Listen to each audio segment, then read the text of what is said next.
Hi, Gail.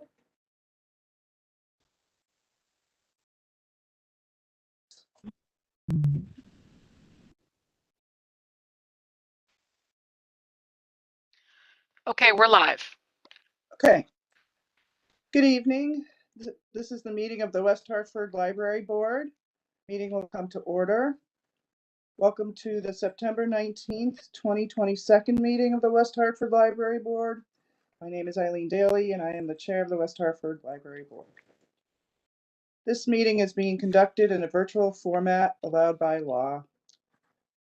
And members of the public can view the meeting live on West Hartford Community Television at www.whctv.org and www.youtube.com/WHCTV5. The meeting is also being recorded for on-demand viewing and will be available on the town's website for at least 45 days. Since we are conducting this meeting in a virtual format, there are some special rules and procedures that I need to cover before we begin. First, I ask all participants to mute your device when you are not speaking. If you wish to be recognized, please raise your hand and I will call on you in the order I see hands.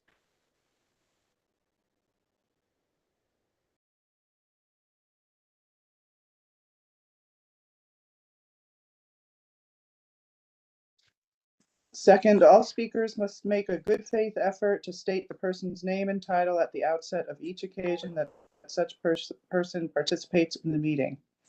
Third, all votes must be taken by roll call unless the vote is unanimous.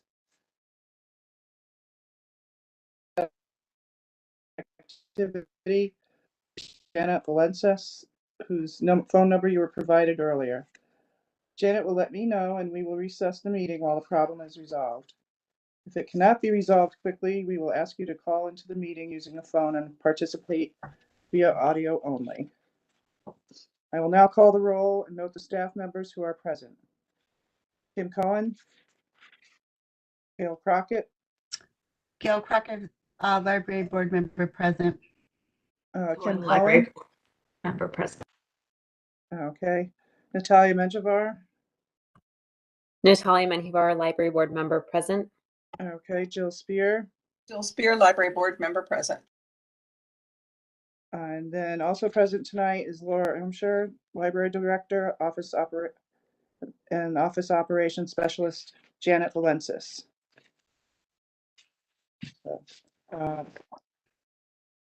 Okay, and with that, I think we can get started. So,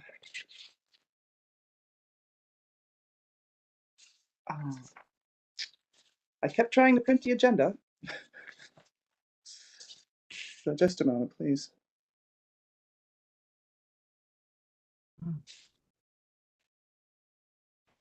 Janet, can you shoot me a picture of the agenda?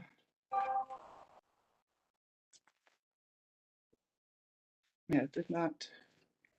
Janet, you're muted. You want me to send it to you, Eileen? Yeah, I tried to print it and it wouldn't print. So I'm sorry for that. To your phone or to your email? To my phone for a moment. Okay. Yeah. Want to just give me your phone number so I don't have to look it up? Yep, 860-670-4745. Okay. Thanks. One and all, apologize for this technical delay. Thought I'd have time to figure it out, but so. You can start with public comment and approval of the consent agenda. Okay. With item number 1 is public comment. Do we have any? Is anyone aware? All right, seeing none, we'll move on to the consent agenda. My finger's in front of the camera. All in favor? Aye. And that was, sorry, I looked away. Was that you, Gail? Yes, I said aye. Okay. Okay. So I have an aye from Gail. Do I have a second? Kimberly, you have a second? All right, great. So, sorry? So now we Library Board Member second. Okay, so now we can approve the consent agenda. So Just one moved. moment. Okay, I think you want to take it by a show of oh hands yes, the or a hand, roll call. that's right too, for the roll. So let's start with you, Natalia. Let me see if I can, hold on a second.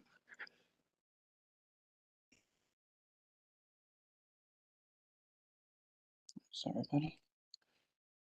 You know, I think I better call back in because this is not, let me call right back in. I'm going to sign off for a moment. All right, just thank you. And we'll resume. So I'm signing out for a moment.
Okay, I'm back and have the agenda. Thank you so much, Janet. Yes, Oh, I I have emailed you as resumed the well as meeting. sending a copy to your phone. Okay, thank you. So this is the West Hartford Public Library Board meeting that is resuming on the night of September 19th, 2022. I am the chair, Eileen Daly, and with us we have board members Gail Crockett, Jill Spear, Kimberly Cohen, Natalia Menjivar, and the director of the West Hartford Public Library, Laura Armshire, along with Janet Lensis, our operations specialist at the library. So we had no public comment before, after we called to order, and we approved the consent agenda for this evening. And now we're moving on to the approval of minutes of the meeting of July 25th, 2022, which I do have. So do I have a motion for approval of those minutes? So move. All right, thank you, Gail. She's the first on this. And would I have a second to second the motion?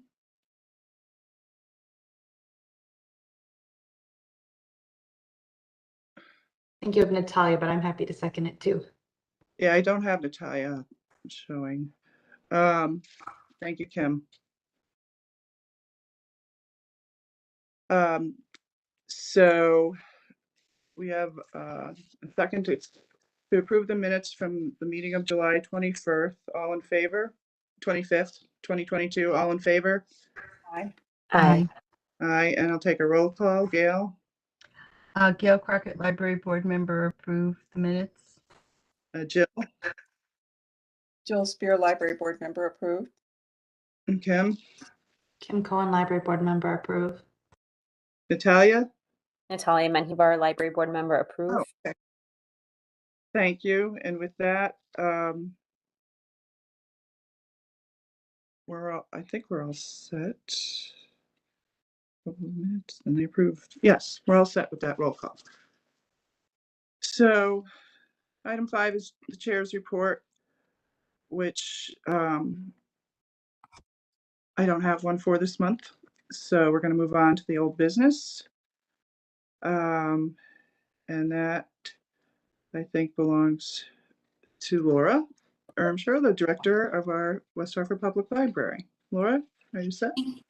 Thank you, Eileen. Laura Ermsher, Library Director. For this section, I wanted to revisit a topic. So you may remember at our April meeting in the Library Issues and Trends section, the topic was intellectual freedom. And at the time, I talked about the rising number of challenges that libraries have seen recently and the importance of the board to stay informed on the topic. And unfortunately, the situation has not improved. While a lot of book challenges have been happening in schools, there have been some challenges at public libraries in Connecticut in the last few months. In June, there was a very public challenge in Colchester over the book Who is RuPaul? Part of the reason that the issue became so public was that the first selectman initially handled the situation in contradiction to the library's policies, calling for the book to be removed from the library before a formal complaint was submitted. The situation attracted a lot of media attention and caused a lot of concern for library staff and members of the Colchester community. Other libraries are hearing from organized, but not necessarily local groups that are drawing attention to controversial topics and pushing for book bans. I'm bringing this topic up again because I want to keep the board informed and make sure you're prepared for any questions you might get or if we receive a formal challenge here in West Hartford.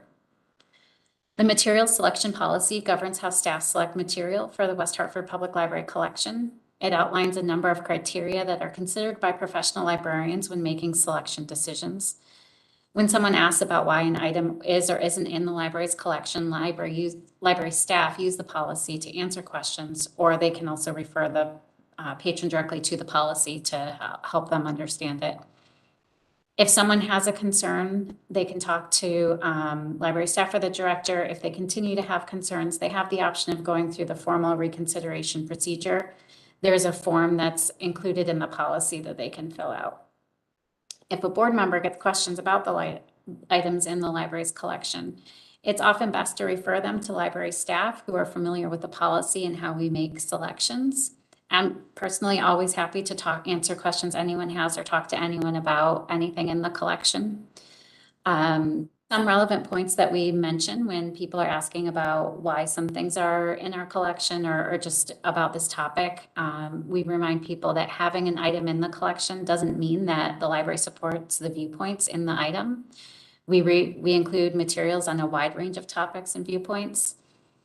Sometimes we get questions about children's materials, and we mention that parents are responsible for what their children read or take from the library. And something that one parent isn't a fan of may be something that another parent wants their child to have access to. And we don't make those decisions. We build collections and make materials available, and then we allow parents to make decisions about what is right for their own family. Questions about an item don't automatically lead to a formal request for reconsideration. Often people want to understand more about how libraries make decisions, or they want an opportunity to share their opinion about content in the collection. Conversations can go a long way in making sure patrons feel their concerns are heard and understand the careful process that library staff follow when adding materials to the collection. And then I wanted to walk through kind of if someone did submit a request for reconsideration, what would happen. So there's a form that's attached to our policy. It has 6 questions in it, and it gets to what the concern is from the patron. And so they would submit the form to the library director. I would convene a group of staff to review the item, and it would be the relevant librarian. So if it's a children's item, I would make sure to include children's librarians. We would review the item, our selection policy, and the specific concern that's called out. And there's even a question that if someone wants to mention like relevant information, so anything in the form we would review. We would make a decision and respond to the patron in writing. If they're not satisfied with the outcome, they can appeal that to the board, and the board would review the item, the selection policy, talk with library staff, and then the final decision rests with the board. I've put together some resources that I thought would be helpful, and I'm going to email those out to the board after the meeting. They include webinars that are available on the topics of censorship and responses to book challenges. And we've also been in contact with Sam Lee, who's a librarian at the Enfield Public Library, and she's the co-chair of the Connecticut Library Association's Intellectual Freedom Committee. And if the board's interested, she would be able to provide an Intellectual Freedom 101 training for the board. The training would go over First Amendment, freedom to read statement, Library Bill of Rights, relevant case law and policies or best practices to defend against censorship. So that's available if you all are interested. And if there's any more information or other sort of trainings that you find helpful, then I'd be happy to work with other organizations or see what we can provide. So I wanted to kind of give you an update on some things that happened and how I see the process and answer any questions that any of you might have about that topic. That was pretty complete, Laura. Thank you. It's good to know that you're all you have all that backup for yourselves to use when you're questioned on your decisions. Eileen? Yes. Hi. Yeah, go ahead. Recognize me. Okay. Library Board Member Jill Spear. I just have one comment. Thank you, Laura. That was really complete and very helpful. And of course, you know, we have had the policies and the forms of procedure, but it's always great to reiterate it. I would ask that the information that you're emailing the board, can we put that on our share site, not under the specific monthly agenda section, but Janet will know where it's helpful links, so we don't have to remember that it was, you know, the September meeting we discussed it. I know that when people talk to us, and I'm sure other board members have had the same, people come up to us and, you know, say, yeah, what's going on with all these schools and these challenges? And they said, oh, we have policies, look at the website if you feel uncomfortable with them, or if you just have questions, contact the director. And one person actually said, well, are you just glad handing me? And I said, no, the library board is responsible for reviewing those policies about the collection development and all those procedures. So I'm following procedures in that.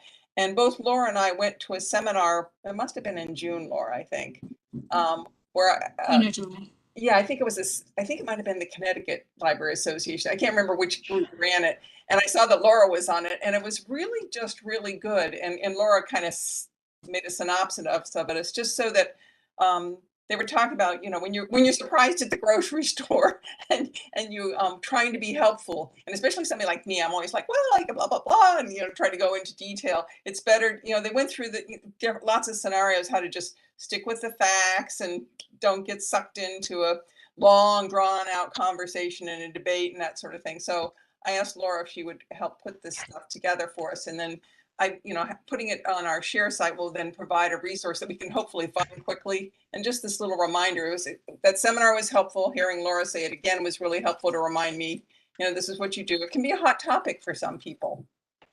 So this is my comment. So thank you for tonight putting the material together, Laura.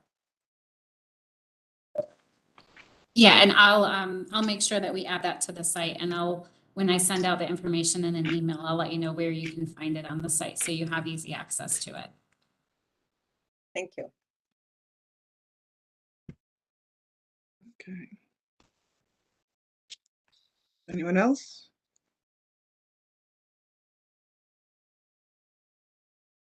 All right, well, thank you for that topic. You're ready for the next one? Yes, Laura Ermshire, Library Director. So next up, I wanted to give you an update on our Staff Professional Development Day. You may recall that you approved closing the library for a half day on September 8th. And so that was our second staff day of the year. And we hosted it at the Faxon Library, and we packed quite a bit into the shortened time. The day included a presentation and a Q&A from the Tecton architects who are doing the new community center and library project. We had a staff presentation on Thomas Kilfoyle, for staff to get to know who he was as a person, and also his bequest and the amazing things we've been able to do with it for the library. A customer service workshop, and an introduction to our upcoming strategic planning process. And we also unveiled a new staff recognition program where we recognize one staff member each month for the great work they're doing. We give them an honorary goat. It's a stuffed goat. It's a really cute stuffed animal, and they pass it on. And so we call it passing the goat. So the winner will select the next month's winner. And the only criteria is to give it to someone they feel is deserving of recognition. It could be because they carried out a successful project or supported a major initiative, or simply because they're reliable and consistent in providing quality customer service. And the criteria is purposefully broad because we want staff in various roles and departments to be recognized. And we encourage staff to look outside of their immediate departments to learn more about what's going on in the library. And to kick it off, the operations team selected Rachel Graves. She's a staff member who consistently gets praise from staff and patrons alike. She's extremely helpful, always has a positive attitude, and she goes out of her way to make sure patrons in the computer lab, the studio, and the teen room leave with a smile on their face. And I look forward to recognizing more staff for the outstanding work that they're doing in the months ahead. And I did want to recognize the hard work of the Professional Development Committee. They plan the staff days. And we've received a lot of positive feedback from staff that the sessions, particularly this year, have been really engaging, informative, and fun opportunities to connect with their colleagues. At the beginning of the year, we were initially planning for one full day and 2 half days. And after going through one of each, the committee actually met this morning, and we discussed it. And we heard from staff that they really like the half day format. We get sometimes a full day can drag on a little bit, so we cover a lot. And then we also have the benefit of not being closed for an entire day. We can open up and still provide some service to the public. So going forward, we'd like to do 2 half days a year, one in the spring and one in the fall. So we think it's a good balance of being able to connect and still provide the public service that is so important. So I'll be coming back to let you know when we have a tentative plan for the next staff day, but I just wanted you to know that I thought it was very successful. But happy to answer any questions if you have them.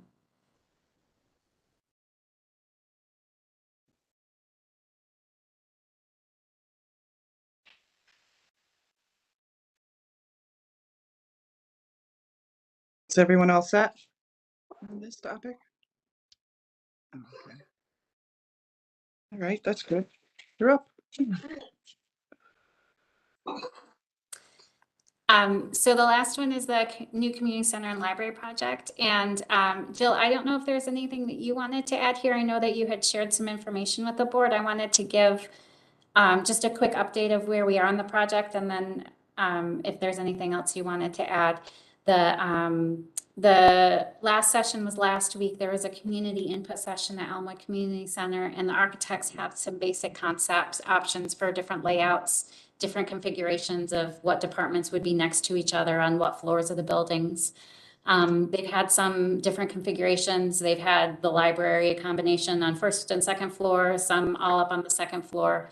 I've given them the feedback from an operational perspective. It'd be very difficult to run the library if it's spread out on 2 floors. That's a lot of staffing demand that's difficult for that space. But they're still in the early stages and seeing what people think of all, since there's so many different things going on in that building, how the community reacts, what things are coming up with different reactions.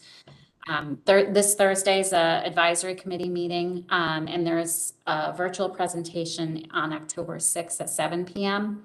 So the architects are continuing to try to get more information out to the community and get some reactions to, as the project is now starting to actually have some things we can show people as what they've heard for what people want to see in the building, what things need to be close to each other.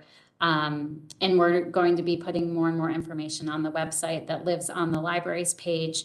We're going to hopefully put up some concepts on there for people to provide feedback on. And once that's available, I'll share that with the board too. So Jill, I don't know if there's anything you wanted to add into that. No, I think the one thing that came out, there are lots coming out, they're moving well, is they're really trying to work hard on the community outreach by, I think one of the changes in when we last meet August was to reach out to the community now. Don't just wait to the end and say this is the recommendation, or reach harder. And I think, I've seen it in like WeHa, not just on the website, because before it was sort of like you had to be looking for it, whereas now it's like being pushed. And I'm hoping, Laura, and I can't recall if you guys also pushed it to that extended list that you use for, like we used for the Gertrude Blanks list, which is community groups. So I'm hoping that we can get some more engagement in them, as opposed to, not that we don't want the regular library users, but those people that are just have an opinion, but it just doesn't, it's not in their normal day-to-day stuff, or during the summer or something, they weren't thinking about it. So it's something that I hope we were sending to them as well as to push to them, because they may not come to the website without a poll, so that was the only thing. Yeah, and there's going to be, so they were interviewed by WHCTV. And so when that is up, that's another opportunity to push out information that gives more than just like, here's a project, but actually like an interview, they're talking about it. So that's a good opportunity to share with some of the other groups and get some attention on the project and have it more real than just, I think the initial stages were a little challenging because there wasn't a lot for people to react to. And now it's gotten to the point that people can actually hear more about the project and see they're doing work instead of this is just a thing that's starting. Right. Not just listening. Okay. That sounds good. All right, so are we all set? Any questions for Laura or anything? All right. So we'll move on to number 7, new business. And Laura, we're back to you, I think. Yes, Laura Ermshire, Library Director. So I'd like to start this one. And you all had talked about having our meeting in September be the starting point for talking about a strategic planning process. And I had said that I'd like to put together some ideas and give you something to react to. And I put together a small PowerPoint because that's helpful for me to talk about it and condense some things. So if you don't mind, I'm going to share my screen and pull that up here.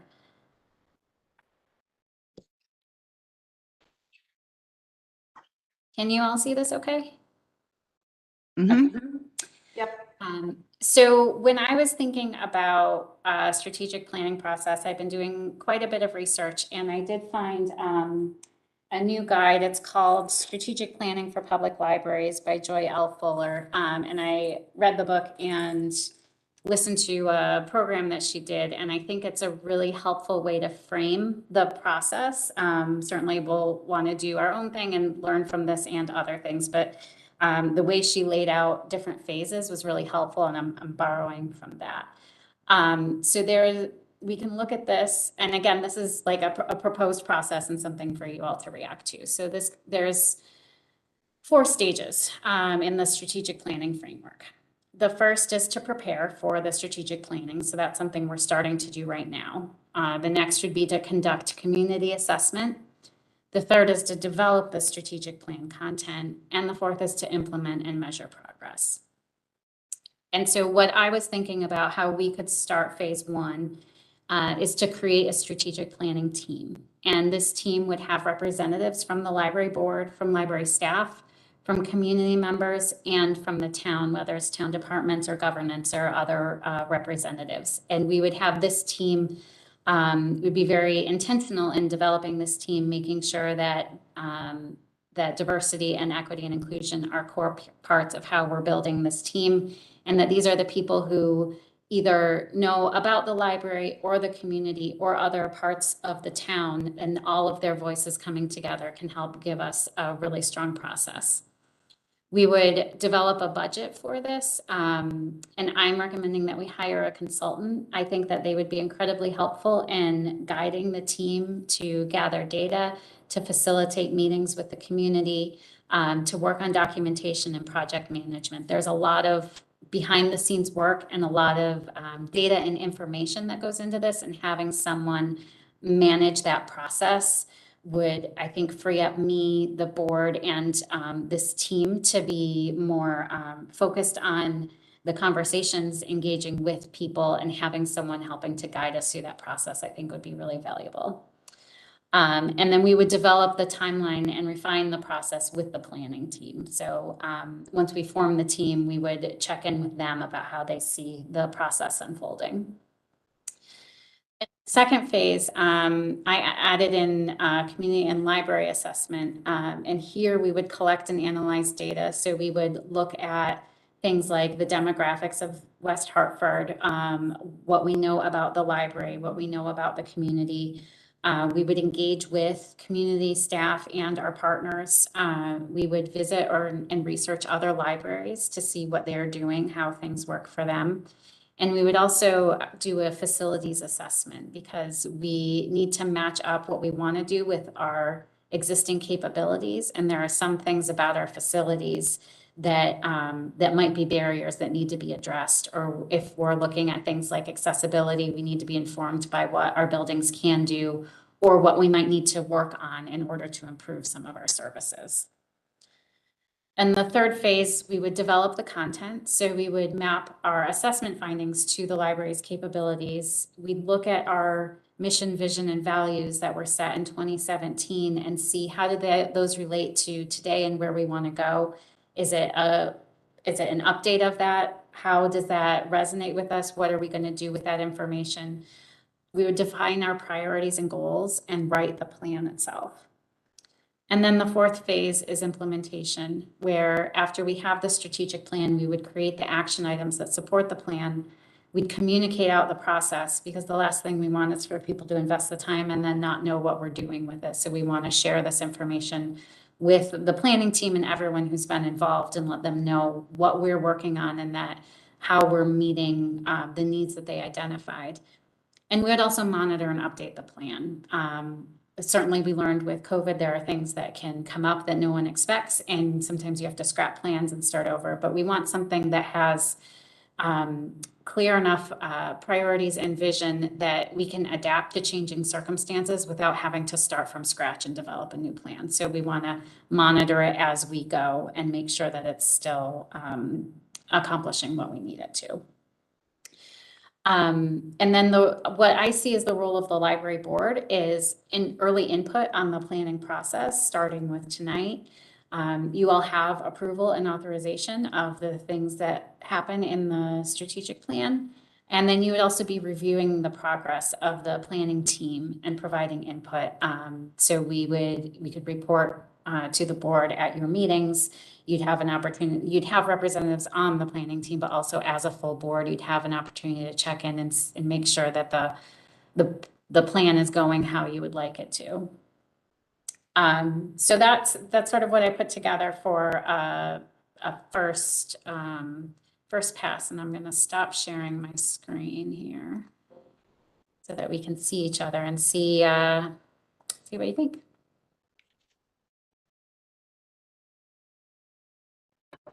I think you did a great job getting us started. Kim Cohen, library board member. Laura, I think that's really helpful. I think just having a framework to begin to think about how we want to approach it, and how to, we don't even know our goals, right? How to find our goals, I think is really helpful.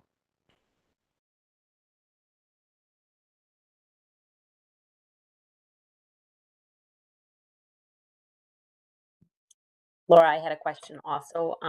Have you found this consultant already, or where do you think from the budget this will come from?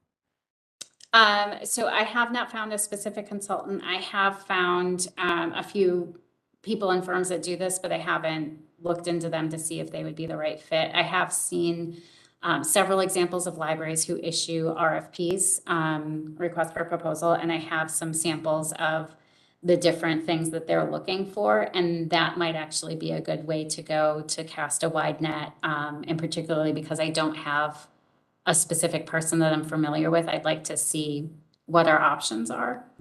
And I think there's different ways that you can use consultants. So it can be pretty narrow and helping with like some aspects, or it can be pretty broad. I outlined the broad one, but I think that there's a budgetary implication for how much you're using for a consultant.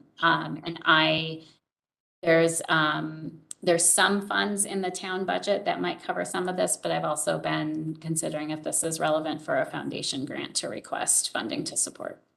Okay, thank you.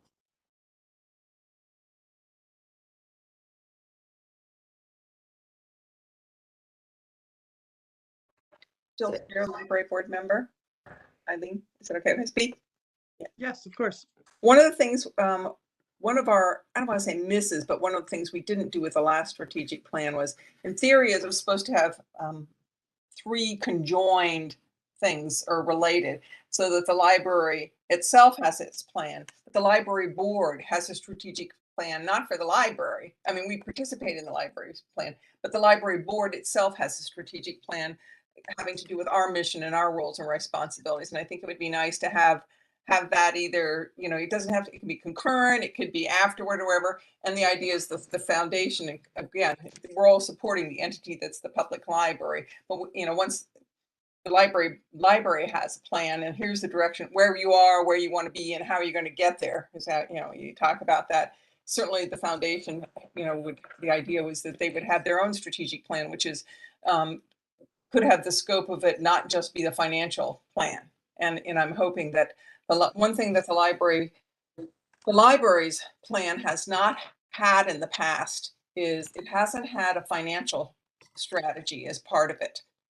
And it's always, you know, like it's always been about, here's the mission, here's the values, here's the services, here's our gaps, you know, customer service, whatever, that sort of thing, and having it about it. But one thing I would like to see this time is we take a strategic view of, once we have where we want and where you are, where you want to be, how you're going to get there, that we create a financial component. Because I think that in some ways the town process is really just year to year, and we're going to get at based on our input, the town's budget, the taxes and all that. But if we can dovetail at the end with a strategic plan of where Laura and the library, you know, and the community wants to go, with a financial component, like here's what it'll take to get there, not just actions, but money to get there, which is not just always about buildings. It's not always about capital. And that may give us a better framework for seeking for grants and stuff. It was just a longer term vision about the services, et cetera, might give us something. So that's one thing I would ask us when we think of the scope of the plan, Laura, to think about that as well, that it's a piece of it. Thank you.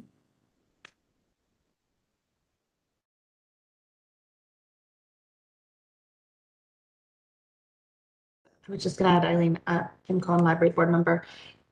Laura, would you anticipate that the planning committee, or whatever the phrase we were using, would be involve community members as well? Or would it be, you know, because I know any board, I don't know if this is any board committee can also involve community members, right? It doesn't have to be limited to board members, of course, but I guess, you know, it seemed to me it would be beneficial if we could identify good community members to kind of just give us a broader, more perspectives. Yes, absolutely. I think that one of the areas I was looking into is identifying what you want on a team and then figuring out who fills that role. And so I think, and I was thinking a smaller group could get together to figure out like who should be on this planning team, and who are, whether there's different roles or representatives of the community, but how can we fill out the team with different voices, different perspectives to really create a stronger plan? Absolutely. Sounds great.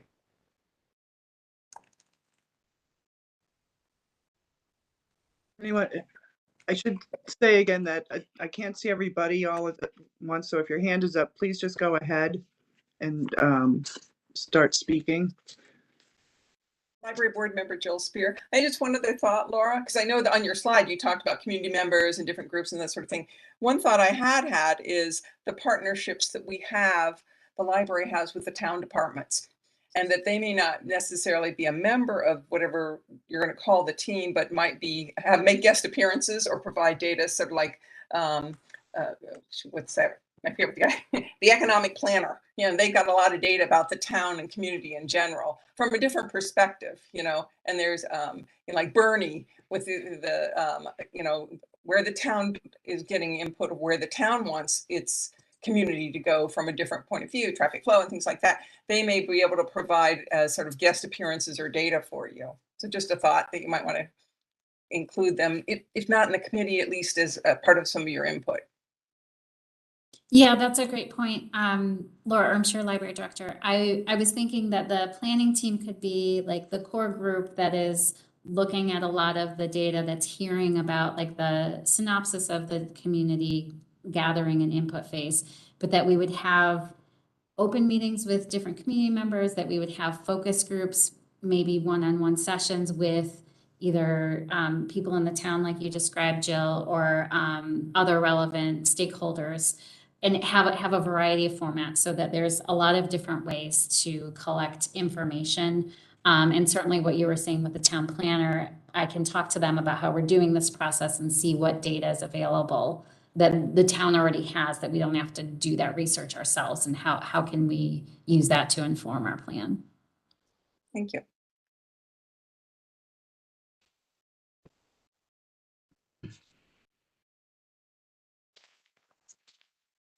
Eileen, if I could add, I just, as far as timeline, I wanted to see what you all were thinking. I was thinking that now would be the time to try to identify the people and do some initial like data gathering of like understanding what we have available and trying to kind of go through what is useful data or what are some surveys or things that we might want to think about collecting, and also looking into the consultant. And then using probably the rest of this year to identify the team, reach out to the people, get commitments, and have the goal of maybe like a January after we get past the new year as like the first like meeting of the team, and then have good momentum, because I don't want to get started right before the end of year holidays and then have a weird break. So I was thinking forming the team, getting the information, and then trying to kick off like meetings and things starting in early January and having a few month process of doing that. I was wondering what you all thought of that timeline.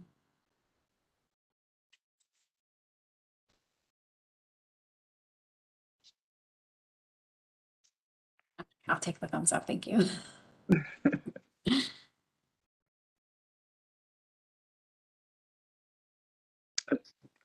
It makes sense. Eileen Daly, Chair. And it's not overwhelming. It's not an overwhelming start, so it's all could be doable. Anyone else? I agree. I think it's a good plan.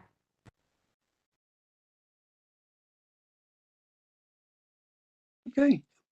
Thank you. I'm glad to know I'm on the right track. Oh, yeah. Okay. So moving on to item 8, director's reports. It's all about you, Laura. It's the Laura show tonight. Laura Ermshire, Library Director. First is an apology. You didn't get the August report. It wasn't in your packet because I didn't have it in the right packet in time, and then it wasn't ready. So I'm going to send that out to you. But I know we're running long, and I wanted to just give you a few brief updates on some exciting things at the library. I wanted to recognize the success of the Fern Street Backpack Program over the summer. The summer version, it came to a close in August, and the library in Fern Street distributed over 4,000 pounds of food this summer. And the Fern Street program distributed another 4,000 pounds of fresh produce, lunch meat, and household supplies to families. This was our first summer using Bishop's Corner as a pickup location, and unfortunately it wasn't as successful as we had hoped, but we will try again to recruit some more families for next year. The school year program is starting up at Faxon, and we have people picking up regularly for the weekends. And while we hate that there's a need for this, we're always happy to be a partner and help provide for the need. Our summer adult reading program came to an end in August, and it was a great success. We had 126 participants. They read 997 books. And if I knew we were that close, I would have tried to read faster to get over 1,000. They completed 35 activities. We gave away 3 grand prizes and 28 biweekly prizes. The biweekly prizes were gift cards to West Hartford eateries. And we got a lot of comments from the public that it was just a fun program, that it encouraged them to kind of read outside of their comfort zone, or some of their favorite books were things that they didn't expect to read, but they picked up because of this challenge. So we're always happy to help people find a new good read. And lastly, I just wanted to share some recruitment news that we have welcomed aboard 2 part-time specialists that are going to be really key in our services we're providing going forward. Brett Freiberger is our new local history librarian, and he's working part-time. And so we will now be able to open our local history room and have appointment hours, and an expert in that area who is helping to connect the community with our local history resources.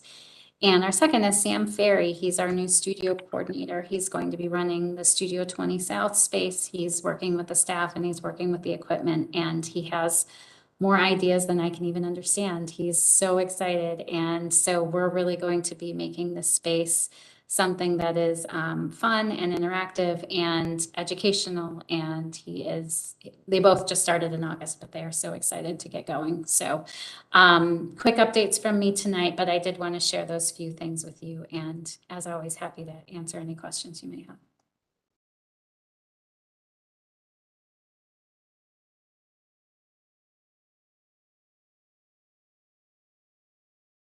All right. If no one has anything to ask, we'll move on to your current monthly briefing. Oh, that was it. I jumped ahead. I covered Okay. everything. Excellent. So then we'll really move on. It's item 9, the adjournment. I have a motion to adjourn this meeting.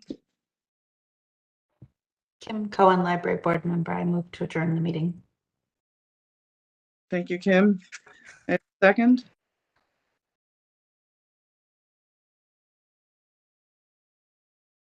Yeah. Second, Gail Crockett, Library Board Member, move to adjourn. Second the motion.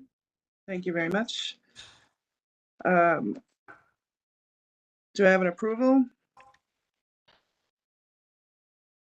Okay, and I'll take a roll call. Kim Cohen, Kim Cohen, Library Board Member. Approved. Jill Spear, Jill Spear, Library Board Member, approve. Gail Crockett, Gail Crockett, Library Board Member, approved to adjourn. Natalia Mangivar. Natalia Menjivar, Library Board Member, approved. Okay, so thank you for that. And with that, meeting is adjourned. We next meet, before I completely adjourn it, we next meet next month, October 24th, 2022. So thank you for your time this evening, and the meeting is officially adjourned for this evening. Bye-bye. Bye. Thank you.